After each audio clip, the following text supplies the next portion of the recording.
Ever since I started collecting orcs, I've always thought the Squiggoths were really cool. They didn't have Squiggoth models when I first started collecting Warhammer in the 90s. They obviously do now. And as much as the models are great, I'm not a huge fan of it. I don't condone like-for-like copies of models, but I really like adding variety to the game.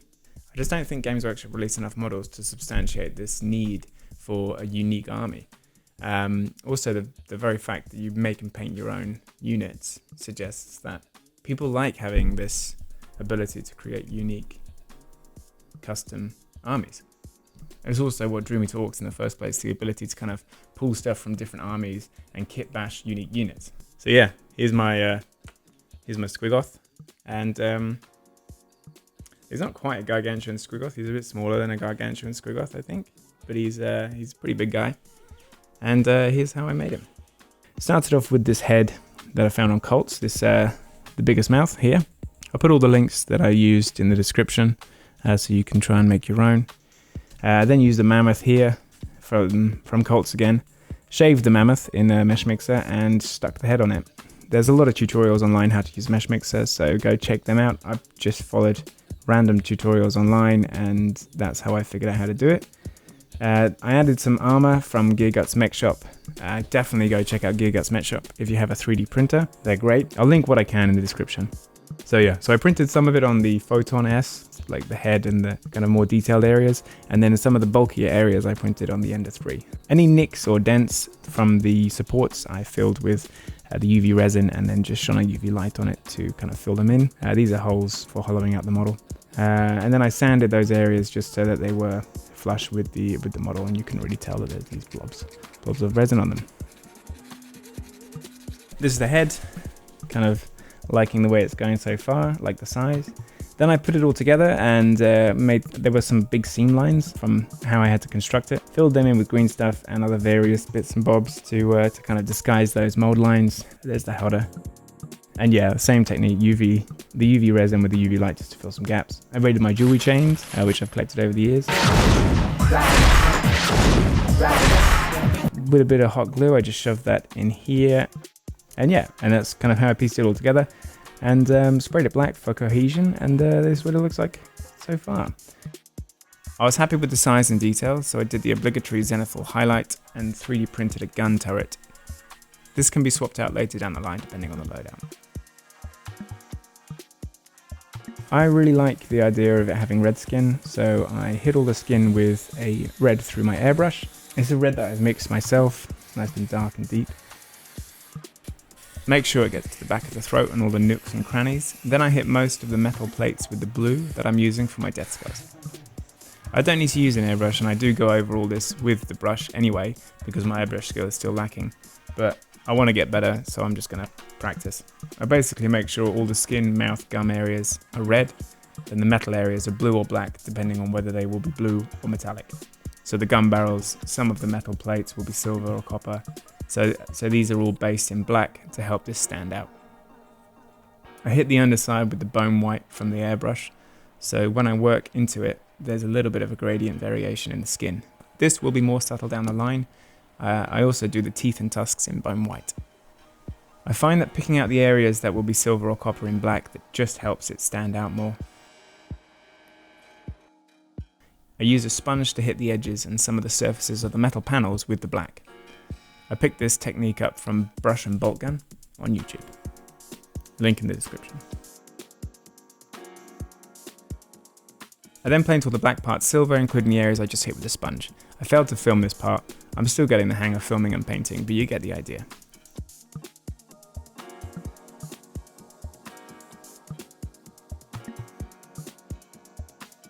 I want to add a few more chips to the panels, so I go in using the sponge and lead belcher just to add a few more chips. Leather is all base coated in dark brown, and I go around picking out the checker patterns and teeth plates in white. To add little variation to the metal areas, gun barrels and exhausts, I paint some in copper. This can go straight onto the silver.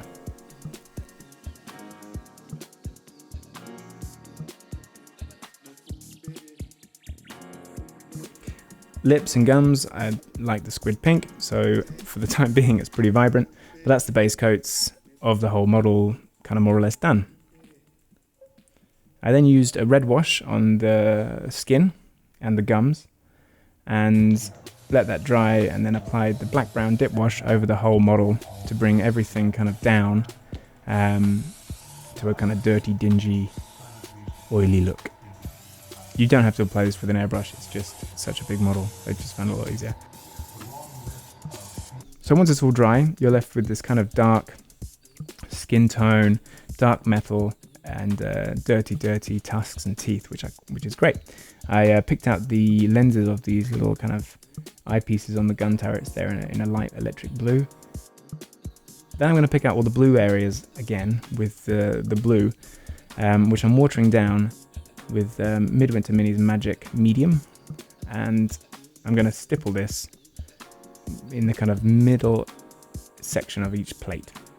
This means that the chipping at the edges stays there, it's nice and chipped, but it brings out that colour again. And once this does dry, it does tone down quite a bit. It's quite translucent because I've watered down, but it does give a nice variation between the kind of plates that are painted, the chipping, and then also the kind of other metal areas.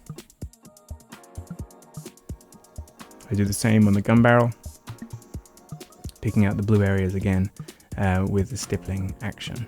This just helps everything stand out after the wash stage. I'm doing a dry brush with the bone white on the tusks and teeth, focusing on the tips. And also the lips and gums are going to get a highlight with the squid pink. I've picked out the eyes with a white as well, for the time being. So that's it with the kind of base highlights done. And then I'm going over the teeth and tusks again with an Agrax Earth shade, just to make them a bit grimy again.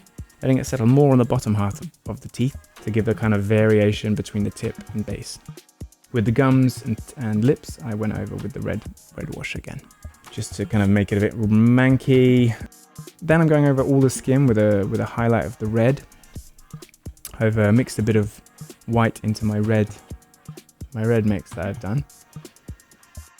And it's very watered down here with the medium, just focusing on some of the areas, leaving some of the lowlights and picking out some of the highlights. You can do this in a few layers, and this gives a nice gradient between the kind of highlights and lowlights. I previously painted the rockets with the red before the wash stage. I'm just picking out the tips with the same red to act as a highlight here. I then hit all the edges, rivets, corners, nooks, crannies with the typhus corrosion. This adds a great texture, which I want to try pre-rust this time to see how the orange pigment reacts to the corroded look. Use a haggard brush because this paint ruins the bristles. Try not to lay it on too thick on the surfaces, and focus on edges and nooks and crannies. As you can see, it's beginning to look quite grimy. I do the same to the Squig's armour and some areas around the feet, anywhere that might benefit from added grime texture. So then we want to mix some of this rust pigment that I have. I'm adding a bit of the medium to it just to water it down a bit. Give it a good stir. And then you can apply this quite thick. It looks insanely vibrant to begin with, but when it does dry, it tones down a lot. I'm focusing on areas where water might pool, where plates might rust. So at the bottom of each plate, on the kind of corners of things, the underside of other elements. And as you can see right now, it's all still quite wet, so it stands out quite a lot. But as you see a bit later on, it does tone down a lot once it does dry. So while that's drying, I just paint the base that I've made, again using the coffee and acrylics technique from Midwinter Minis. I'm just using a bronze flesh tone on here, which I'm then going to use my black brown dip wash on to tone it down. Also, I'm going to be dry brushing this bronze flesh tone on the feet areas and some of the areas on top of the howdah. Hodor! Don't hodor. Some of the areas on top of the howdah where dust and sand might gather. For the lenses, I'm using the electric blue and following the same technique I showed on the mech guns, gradually adding more white as I work my way down the bottom half of the lenses, finishing with the white dot at the top. For the leather, I've stippled on a slightly lighter brown. Didn't film that stage, but now I'm just picking out some of the scratches with a watered down bone white, so it just looks a bit like beaten up leather. I'm dry brushing black on all the barrels, like gun barrels, all the exhausts and all the kind of vents, just to simulate soot, where soot might build up from use. This is just a black that I'm using, dry brush. And then with the teeth, I'm going to focus on adding tiny little lines with a watered down light brown, just to kind of add a bit of texture to the teeth. Once that dries, I add another layer of the Agrax Earthshade, focusing on the bases again and any kind of cracks or divots in the teeth. Now to use some True Blood by Green Stuff World on the gums. I was going to kind of cover his teeth in this blood, but then I think when you actually look at something that's eaten things, blood doesn't really settle on the teeth. It settles on kind of the gums and the areas between the teeth. The teeth kind of stay kind of white. So I'm focusing on the gums.